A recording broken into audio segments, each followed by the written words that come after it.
Here's the official part 84. Gnar, the missing link. Gnar, Nar, Gnar, I don't know. The annoying furry that turns into a big furry. Welcome back, ladies and gentlemen, to another episode of the Lore of League of Legends. Rabid It's been dog. a while since the champion has been covered or released into the world of Runeterra. But Has we're it? back once more with a What's retelling the of difference? Pride Stalker's first Oh encounter shit! with- Oh shit! Wait a second. August 11, Ladies and gentlemen, he you made have seen...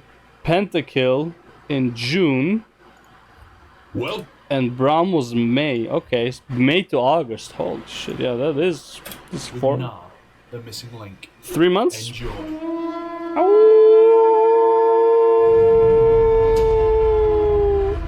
3 months is actually not that bad for champion Every releases. creature that the jungle has to offer has been hunted by Rengar, to the point where he was certain there were no challenges left for him. God, it's either too quiet or But too now loud. there is something new that walks I know the what's going jungle. on with the sound in this Traps video. the size of tusk claws and claw marks similar to scimitars that could rend a man in half.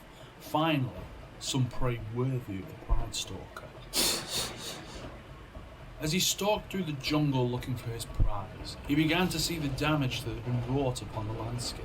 He's so cute in the pictures. I hate him in games so much. A misshapen circle of splintered trees that had once stood over the land for countless ages, their iron-like hides untouched by the flimsy axes of anyone foolish enough to even attempt to cut them down. They had Look simply at those been brushed eyes, aside so as if they cute. were twigs. It baffled him. A creature with this level of displayed strength had disappeared so easily, and even with the unmistakable trail of destruction, Rengar had as of yet been unable to Oh, lay he his eyes saw on him in his true form. The That's thought funny. of finally standing before this creature filled him with thrills of anticipation. That's and would kinda make funny. a tremendous trophy to add to his collection. He passed through a clearing, following the sound of a nearby stream to regain his bearings once more, where he came upon a small shock of orange fur, crouching, waiting. Rengar held back, spying on the small creature from a distance. A fish splashed out of the stream, and the creature scrambled for it, diving gleefully into the rushing water.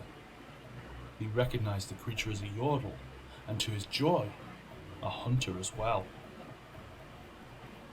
Rengar saw this as a good omen. There was no doubt in his mind that the beast would be found. Nothing had ever escaped him before, and he certainly wasn't going to let it happen now. The yordle's large ears perked up as it faced towards Rengar, running on all fours with a bone boomerang in hand. It stopped in front of the Pride Stalker and began to babble.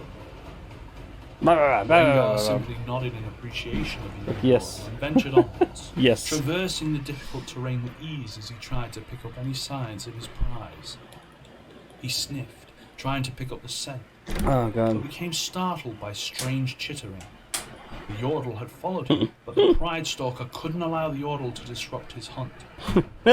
He faced the yordle and pointed into That's actually a pretty funny story. That's pretty funny.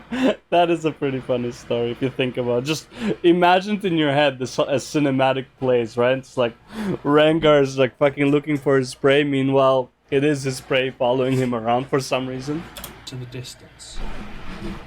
All the creature did was look at him quizzically. So cute. Clearly, he was going to need to be more insistent. Rengar reared back and let out a roar. Rabid squirrel, that's what he wind is. whipping the little creature's fur and the ground rumbling beneath them. A few seconds passed and the yordle turned his head with what appeared to be a smile across his face as he held up his bone boomerang. Rengar became impatient, snatching the weapon out of the yordle's hand and threw it into a tree, impaling it high amongst the branches. He watched as the yordle turned and scrambled for it, jumping frantically to try and reach the bone boomerang. With the distraction taken care of, Rengar turned to continue his hunt.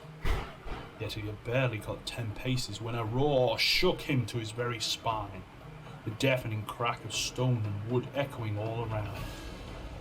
Ahead of him, a giant tree crashed across his path, the bone weapon of the yordle jutting out from the trunk.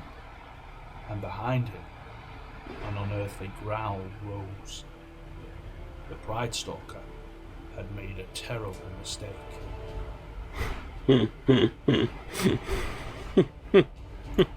That's a funny story.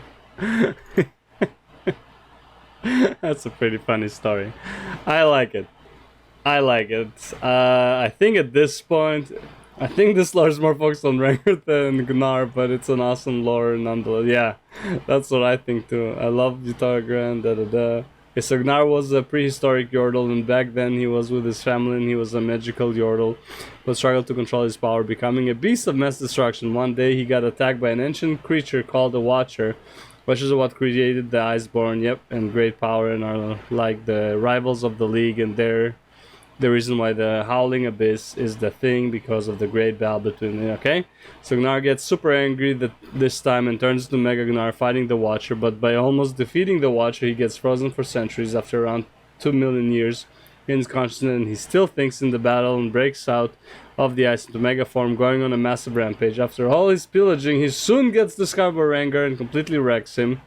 Then he gets discovered by the League, and they're like, yep, if you can own Rengar, then you can wreck the most of the League. I mean, kinda. I guess the ending there is like a bit added, but yeah.